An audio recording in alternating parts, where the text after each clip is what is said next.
O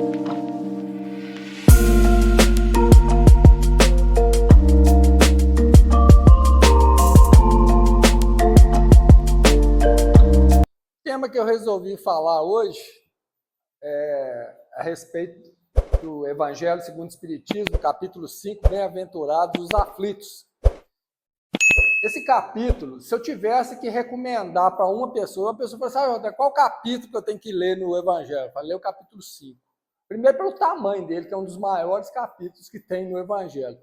E segundo, porque ele dá uma pincelada em toda a doutrina espírita. Ele fala desde o entendimento que nós devemos ter das nossas provações, passando pela reencarnação e todo o entendimento espiritual que nós devemos ter, né?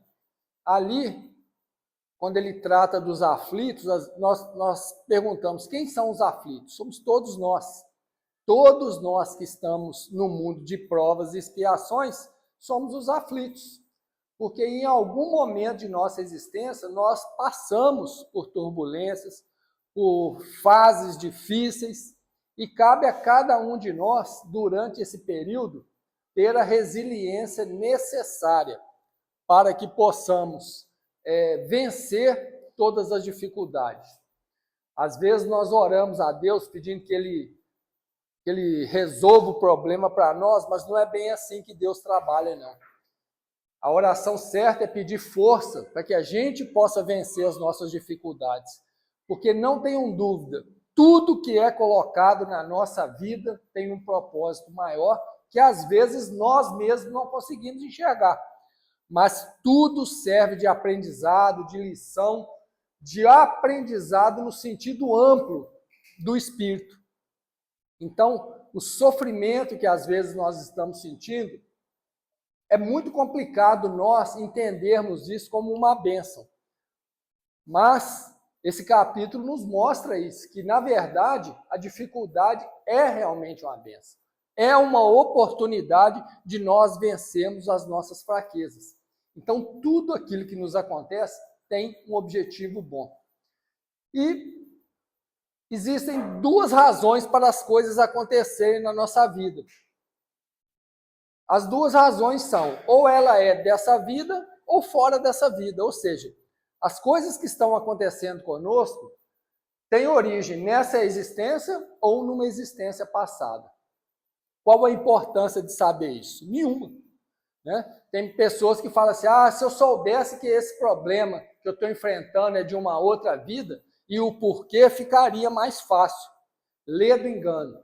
Deus, na sua misericórdia infinita, nos deu a capacidade do esquecimento, para que nós esquecêssemos o porquê desse sofrimento. Vou dar um exemplo aqui bem simples, assim. Imaginemos que no nosso núcleo familiar, né, que geralmente nós encarnamos sempre ali no mesmo núcleo, é claro que a nossa família espiritual é um grupo muito maior do que esse que nós temos aqui encarnados nesse momento. Mas a gente sempre volta ali no mesmo núcleo familiar. Imaginemos que, por exemplo, numa outra encarnação, a pessoa que está como meu pai, ou que esteve como meu pai, tenha me matado, ou feito alguma coisa muito ruim comigo. Como é que eu, vindo outra vez nessa encarnação, né, me lembrando disso, como é que seria a minha relação com ele? Seria extremamente revoltosa, seria extremamente prejudicial. Então, quando Deus nos dá esse esquecimento, Ele está querendo apenas nos poupar da dificuldade que acarretaria essas lembranças. Embora a gente não lembre do fato, a gente traz um sentimento. A consciência, ela não é de toda tampada com o nosso corpo físico. O corpo físico, ele constitui um véu, sim, para o espírito. Todos nós que estamos no corpo físico não conseguimos nos lembrar das nossas existências passadas. Mas, durante a noite, quando o nosso espírito se desdobra do corpo físico, nós conseguimos, sim, né, ter alguma lembrança.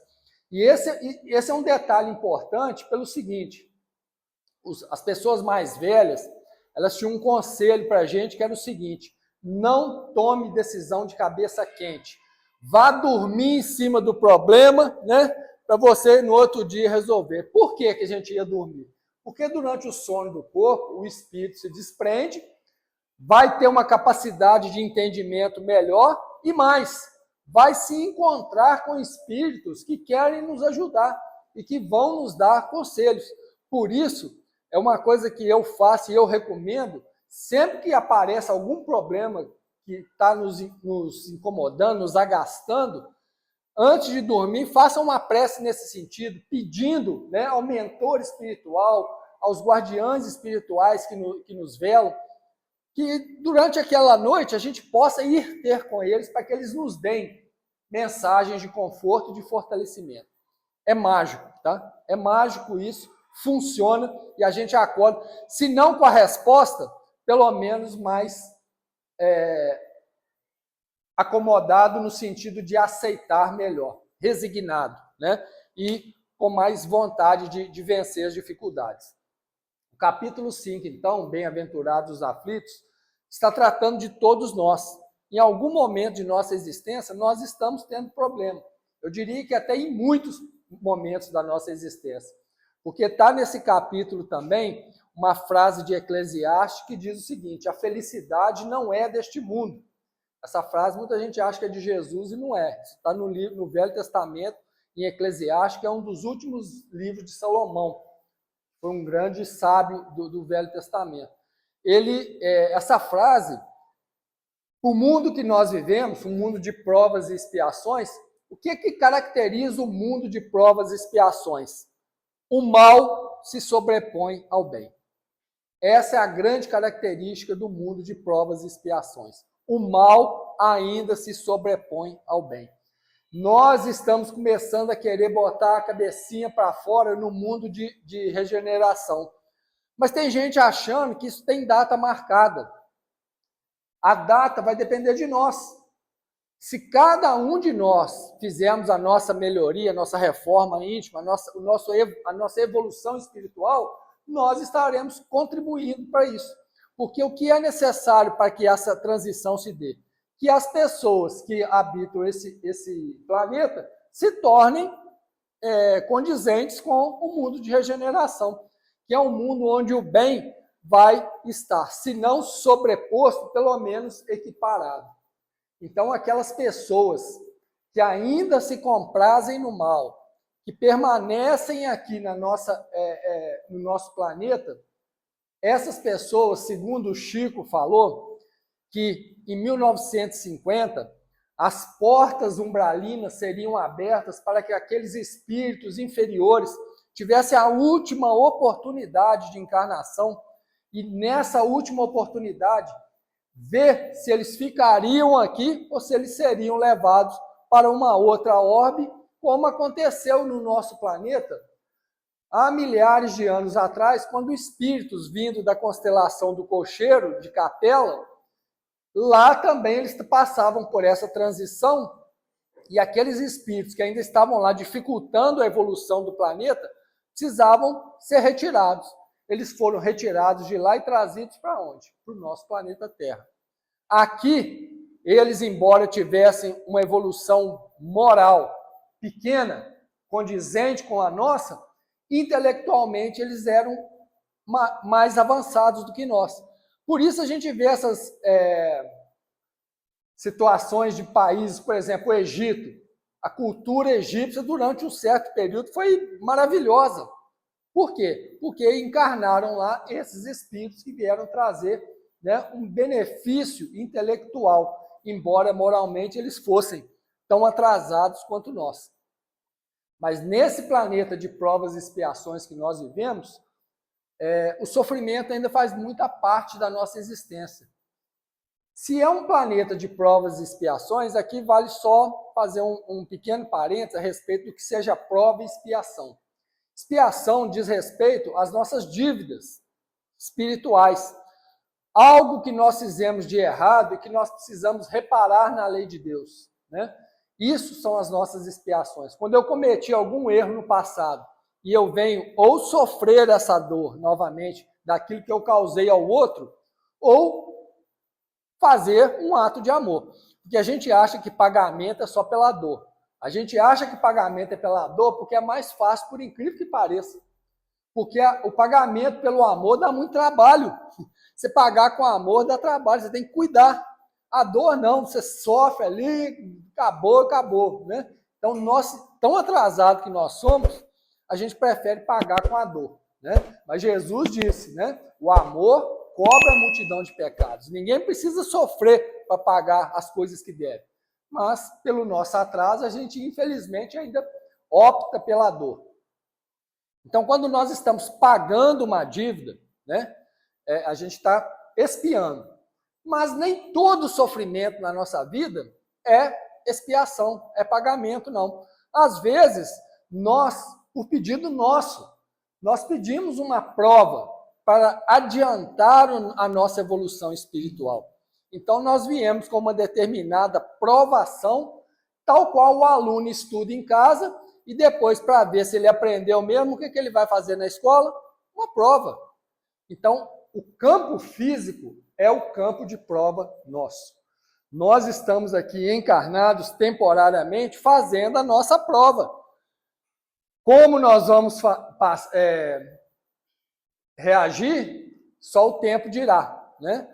Depois, quando nós desencarnarmos, nós vamos chegar no mundo espiritual e fazer o relatório, né? Ver o que nós programamos, o que nós fizemos.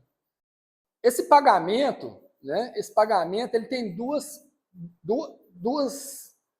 maneiras da gente encarar ele. Com aceitação ou com revolta. Quando nós temos uma provação ou uma expiação, né?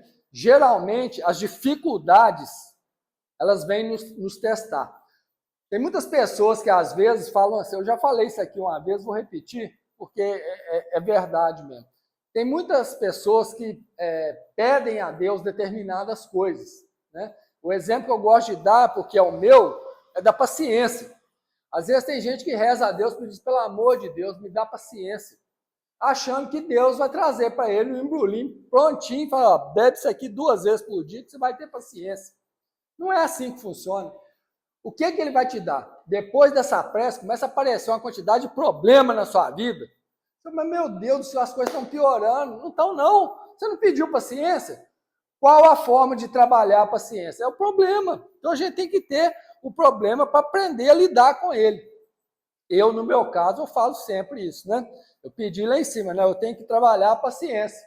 Aí ele falou assim, não, fácil, vou te jogar na escola. Você vai ver o que é bom para tosse. Você vai ter paciência na marra. Né?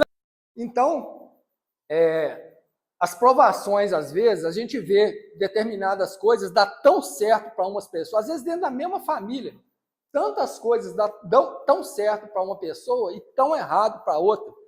E a gente se pergunta, por que isso? Ora, como eu disse, existem 2 causas, ou nessa vida ou na vida anterior. Mas a provação, o modo como nós vamos lidar com ela, é que vai dizer se nós vencemos ou perdemos. Porque, vamos dar 2 exemplos aqui bem distintos. As provas da riqueza e as provas da pobreza.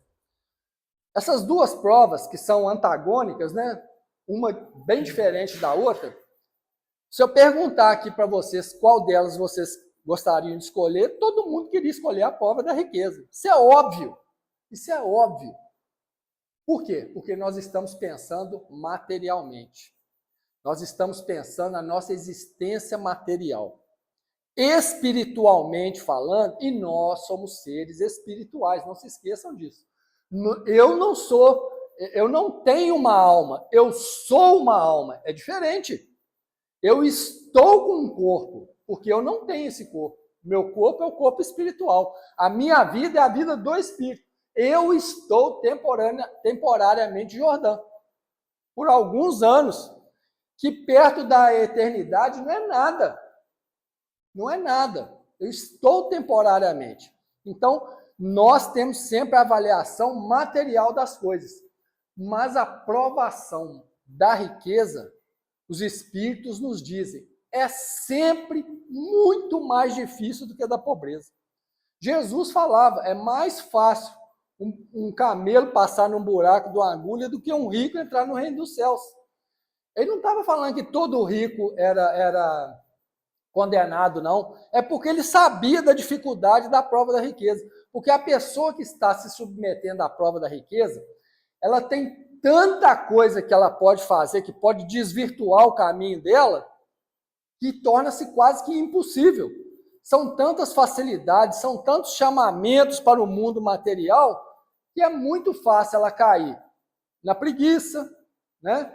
Ficar sem fazer nada, começar a usar droga, começar a se prostituir, a fazer um monte de coisa errada, porque a facilidade do mundo está tudo aos pés dela. Já a prova da pobreza, ela precisa apenas de uma coisa, resignação, aceitação. E quando eu falo resignação, aceitação, eu não estou falando isso aqui, eu nasci pobre, eu tenho que morrer pobre porque Deus quer assim. Não, isso não é aceitação. Isso não é aceitação, né? Isso é acomodação. A pessoa se acomodou. A aceitação é você não se revoltar com a sua situação. Isso é aceitação. Quando eu não me revolto com a minha situação, né, eu estou cumprindo com a minha função, com a minha situação. Porque nós temos aí dois sentimentos que são muito fortes nesses dois parâmetros aí. O egoísmo e o ciúme. Esses dois sentimentos agastam as pessoas, atrasam as pessoas. E o ciúme aqui que eu estou falando, ele é quase que irmão gêmeo do egoísmo, tá? Porque não é só o ciúme amoroso, não. É o ciúme de tudo. A gente tem ciúme de carro. Você pede ele, você não presta seu carro para ele. Não, meu carro não. Por que você quer andar no meu carro? Ninguém anda no meu carro. É ciúme. Pode pegar a mulher dele e levar, mas o carro não. Né? Não deixa. Então, isso é o ciúme também. E o egoísmo é aquilo que a pessoa quer tudo para ele. Né? Como diz aquele velho ditado chinês, né? Se a farinha é pouca, meu pirão primeiro. Né? Os outros se lasquem para lá. Então, aceitação é isso, é você entender, você não se revoltar. Porque esses sentimentos, quando começam a conduzir o nosso caminho, vai dar errado. Não tenho dúvida. Então, nós falamos já aceitação, não ter revolta, né? Não ter revolta com as coisas do mundo. Chico Xavier, um dia muito triste na sua casa, pediu um conselho. A nossa Mãe Santíssima foi dada a ele o seguinte conselho: tudo passa. Nós sabemos disso. Nós que já somos mais experientes, já passamos por situações muito felizes, situações muito tristes, muito felizes, muito tristes, muito felizes, né? É assim, Edilo? É cíclico. Quando a gente está feliz demais, pode saber que está chegando a hora do trem começar a piorar. E o contrário também. Né? Eles falam que a hora mais escura do dia é a que antecede a claridade. Né? A hora antes de começar o sol a raiar é a hora mais escura do dia. Então, está chegando o momento também, nessa transição que nós estamos vivendo, do nosso planeta começar a melhorar. Nós temos que fazer a nossa parte, nos melhorando. Né? Porque esse egoísmo, ele às vezes toma conta da gente de tal forma que ele chega a ser doentio. O Divaldo Franco conta uma história, eu não gosto muito dessa história, eu acho ela muito feia, mas ela ilustra bem como é que o egoísmo consome a gente. Ele conta que existiam dois judeus, que eram comerciantes, tinha uma loja em frente à outra, assim, um do lado da rua, o outro do outro lado. E eles se odiavam, e vendiam as mesmas coisas, aqueles armazéns, né, que vende tudo, e eles se odiavam. Aí um dia apareceu um gênio, e foi lá no mais rico, falou assim: olha, eu vou fazer, você tem direito a 3 pedidos, você pode pedir o que você quiser, 3 pedidos. O cara, tudo que eu quiser, tudo que você quiser, mas só tem uma condição. Aí o cara falou: qual que é? Tudo que você pedir, eu vou dar em dobro para o seu vizinho. Em dobro? Pode pedir. Falou assim, então eu quero uma mansão. O cara virou e falou assim, uma? Por que uma? Pede 10. 10 mansões? Mas aí o meu vizinho vai ganhar 20? Vai ganhar 20. Então tá, eu quero 10 mansões. Aí ganhou as 10 mansões. O vizinho dele ganhou 20. Ele falou assim, o que mais que você quer? Eu quero $1 milhão. 1 milhão? Pede 100. Você vai pedir um? Pede 100. Então tá, eu quero $100 milhões. 100 milhões para você, 200 para o outro lá. Bom, já fez 2 pedidos, você tem só mais um agora, qual que você quer? Aí o cara pensou, falou assim, aqui, fura esse olho aqui para mim. É o egoísmo. Ele não se bastava de ter tudo que ele queria. Ele não queria que o outro tivesse. Nós, às vezes, somos assim. Se nós não somos, a gente vê gente assim. E fica mais preocupado com o vizinho se dando bem do que com o que está acontecendo com ele na vida. Né? Então, bem-aventurados aqueles que sofrem bem. Porque o sofrer bem é você não se revoltar com a sua situação. Até porque, gente, rico não é quem mais tem, é quem menos precisa. Porque as pessoas que às vezes são muito ricas e querem muito, elas continuam naquela lida ali, naquela luta, não tem um conforto espiritual. Porque nós precisamos lembrar disso, nós somos seres espirituais, nós estamos numa situação de encarnação. Tá? E a reencarnação nos mostra que nós agora estamos preparando a nossa próxima encarnação. O que nós estamos fazendo aqui vai ecoar lá na frente. A nossa próxima encarnação está sendo plantada hoje. A semente que nós estamos plantando hoje, nós vamos colher no amanhã. É assim que funciona. Né? Nós, às vezes, nos apegamos muito às coisas materiais e isso causa um problema terrível. Diógenes, que foi um grande filósofo grego, um dos homens mais inteligentes da sua época, ele tinha um tipo de vida muito peculiar. Ele andava só com uma túnica, ele só tinha uma túnica, dormia dentro de um tambor de vinho e não tinha mais nada. E ele era aquele que andava com uma lanterna procurando um homem sábio, um homem correto durante o dia.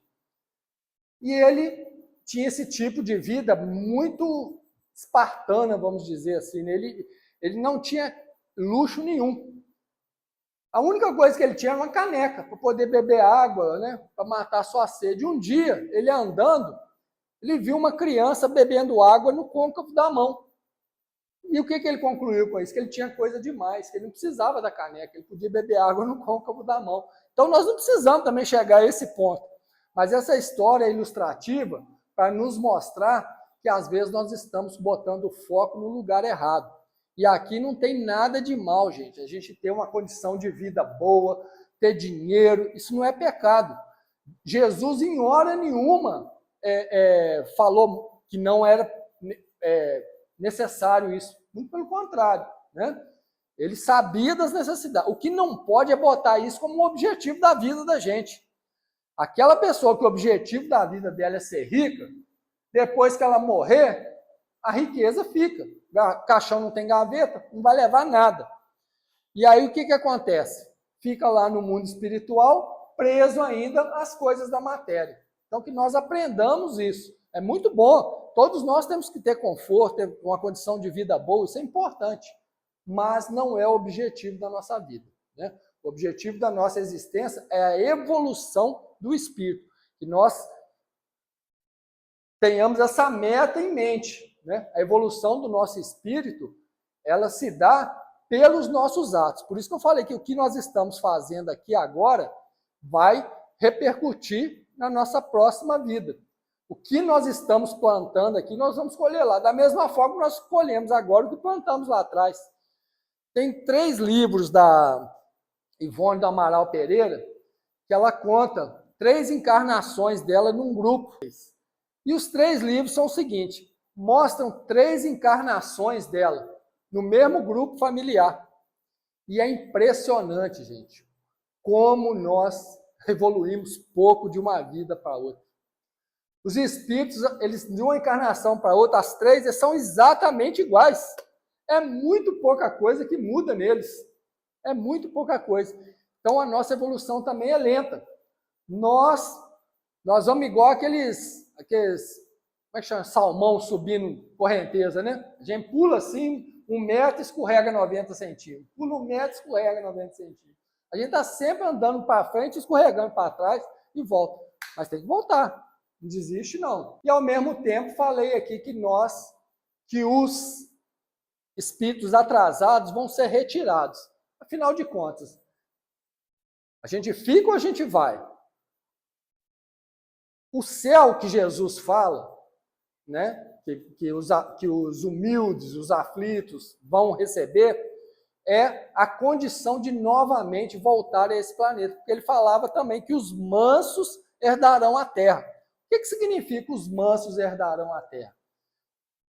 Nessa transição que nós estamos vivendo, aqueles espíritos ainda que se comprazem no mal, e a gente vê ainda tantos espíritos aí nessa dificuldade, né? Aqueles que roubam. Chico Xavier falou que uma vez no mundo espiritual encontrou com vários políticos no mundo espiritual. Diz ele que era lamentável a situação deles.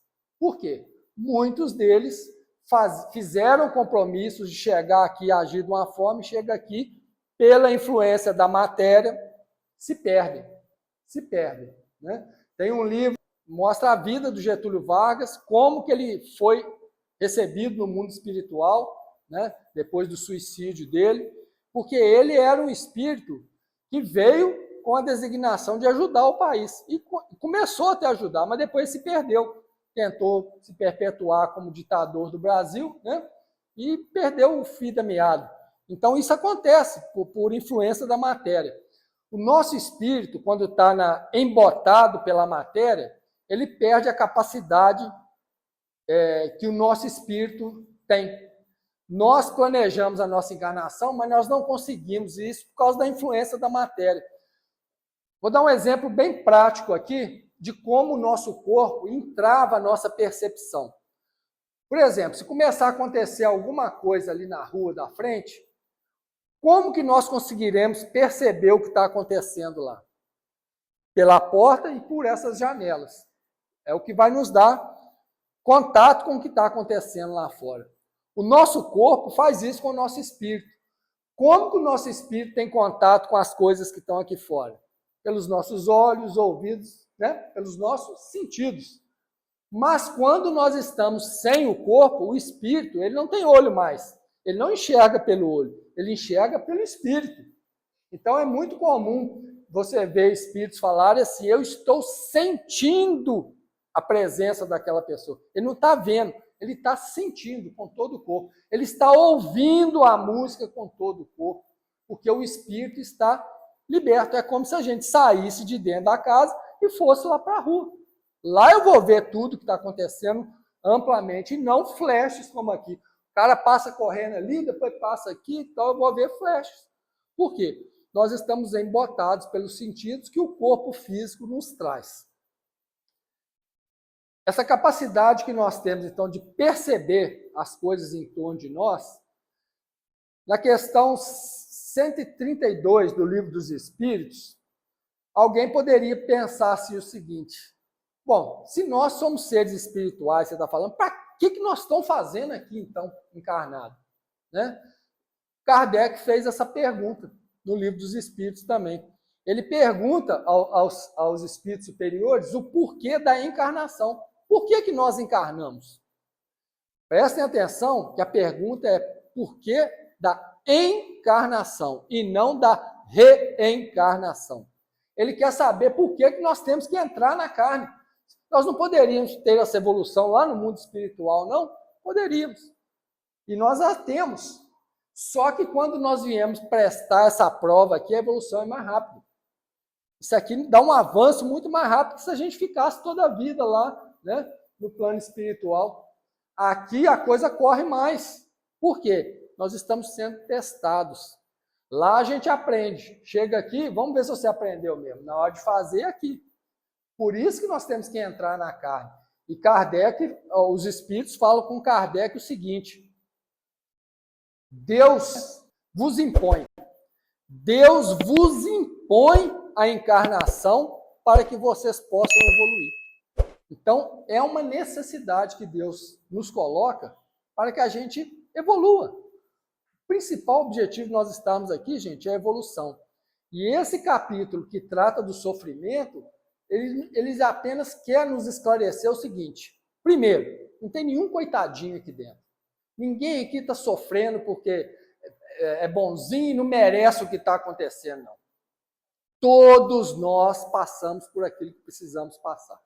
Deus não põe fardos pesados em ombros fracos. Cada um atravessa aquilo que precisa atravessar. Agora, se você vai vencer ou não, vai depender da sua resiliência. Se você está passando por aquilo ali, acredite, primeiro que você não está sozinho. Tem sempre uma espiritualidade do seu lado tentando te fortalecer. O que a gente precisa é conectar com ela. Porque geralmente nesses momentos difíceis, a última coisa que a gente lembra é de orar, de fazer uma prece. A gente começa a xingar os outros, botar a culpa em fulano, em ciclano, no meu pai, na minha mãe, no meu irmão, bota a culpa em todo mundo, menos na gente mesmo. Né? Nós temos as nossas responsabilidades, da maneira que essas pessoas têm as delas também. É claro que às vezes a gente vê pessoas assim, que o pai é um relapso, não cuida dos filhos, abandona e tudo. Esse filho tem motivo para ficar revoltado com esse pai? Não, não tem. Mas o pai abandonou ele, e daí? Ele já sabia que isso ia acontecer. No mundo espiritual foi assim. Eu perdi meu pai com 13 anos. Quando eu nasci, meu pai tinha 70. Ele ia viver quantos anos? Morreu com 82, 83. Tá certo, é isso aí mesmo. Eu sabia que ia ser assim quando eu encarnei. Eu vou me revoltar com isso? Não, tem que saber. Estava programado. Estava escrito. Né? Era assim. Então, a gente tem que se fortalecer com as coisas. Não pode deixar que aquilo nos vença e nos prostre. Porque o grande problema, quando eu falei da aceitação, é isso. Aceitação é uma coisa, acomodação é outra. Tem pessoas que, quando o problema bate na porta dela, ela desmonta. E isso, gente, abrir um outro parênteses aqui, está sendo uma grande dificuldade com os jovens de hoje. Essa turminha aí que nasceu de 2000 para cá, nós temos que abrir os olhos com eles. Por quê? Os pais, com todo o amor que eles têm pelos seus filhos, eles fizeram a coisa mais errada que podia fazer com o filho. Que é pensar o seguinte: meu filho não vai passar pelo que eu passei. Ele não vai ter falta das coisas que eu tive. Esquecendo que o que tornou ele o que ele é foi exatamente os nãos que os pais da gente falavam. O meu pai, tudo que eu ia pedir ele, eu já sabia que ele ia falar não. O não já tinha. Vai que um dia lá, por algum motivo, ele falasse assim. Mas o não já era o normal. Hoje a gente dificilmente vê pais falar não para os filhos. Eles não querem que os filhos sofram. Mas está errado. Eles precisam sofrer. Eles têm que aprender a ter o não. Porque senão, sabe o que está acontecendo hoje em dia com essa turma? Menino, a vida inteira, o pai, eu quero um iPhone, pai, mas o pai não tem um iPhone. Aí o pai o que faz? Compra lá nas Casas Bahia de 350 vezes para pagar, né? O filho chegar no colégio e ter um iPhone. Lá no colégio eu vejo isso. Lá no colégio tem menino lá de classe social muito baixa que tem iPhone. Eu não tenho, mas eles têm.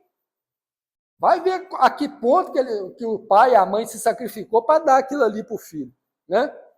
Então, o que acontece com essas crianças quando elas começam a namorar? Começa a namorar, beleza e tal, daí a pouco a namorada vira e fala assim, aqui, eu não quero mais não. Como assim você não quer? Eu não entendo o não querer, não. Eles não estão acostumados com o não. E aí o que acontece? Ou ele mata, ou ele morre, ou ele se mata. Porque ele não está acostumado a ser contrafeito.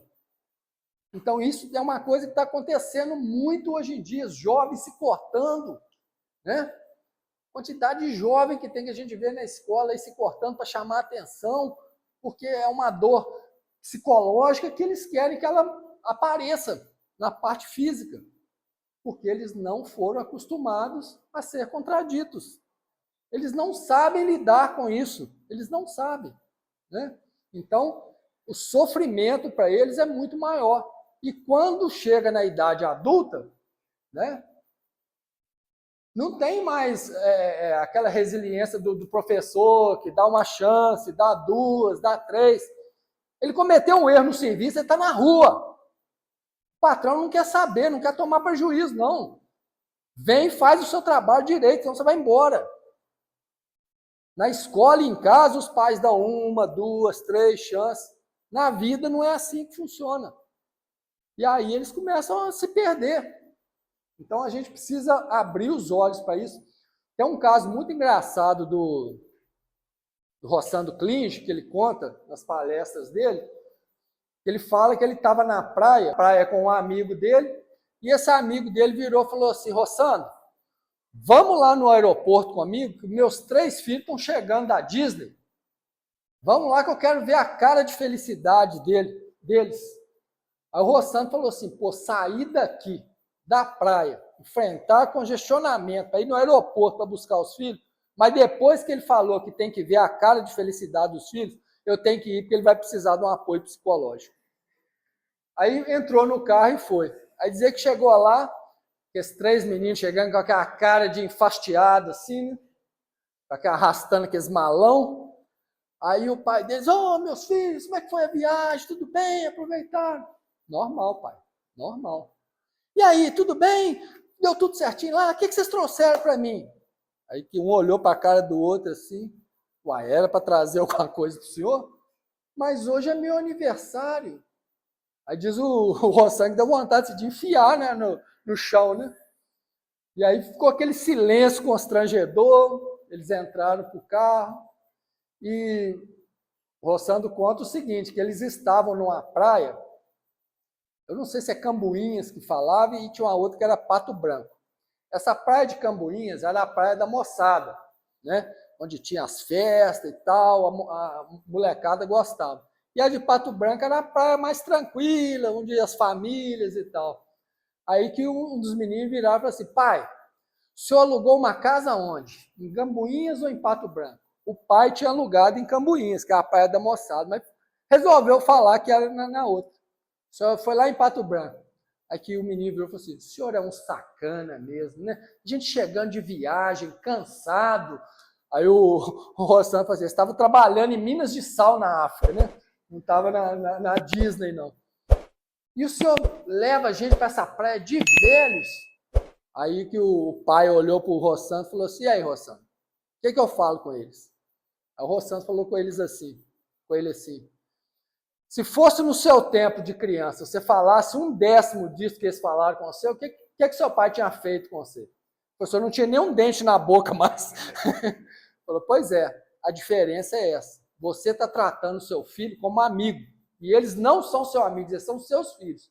Portanto, trate de se colocar na posição de pai e resolver a situação como pai.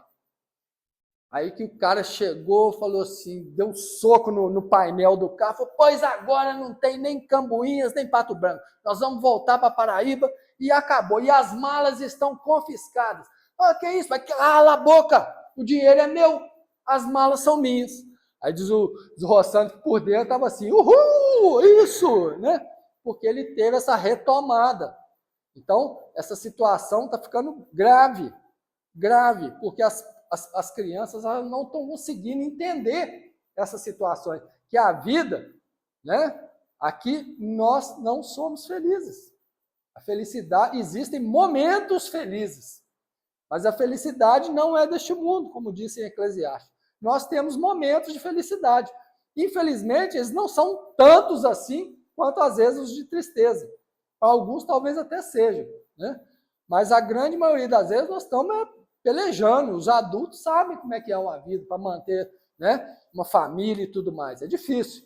Então, esse capítulo, gente, ele é muito grande. Ele tem mais de 20 e tantos tópicos, entendeu? Então, não tem jeito de falar sobre ele todo, né? Mas que a gente entenda, né, que quando Jesus falava que o mundo é dos sofredores, então é daquele que sofre bem, porque aquele que se revolta com sofrimento, esse vai ter que voltar e aprender a sofrer direito, né? Porque o sofrimento, ele é uma oportunidade de aprendizado, que a gente não se esqueça disso, tá? Muito obrigado, gente.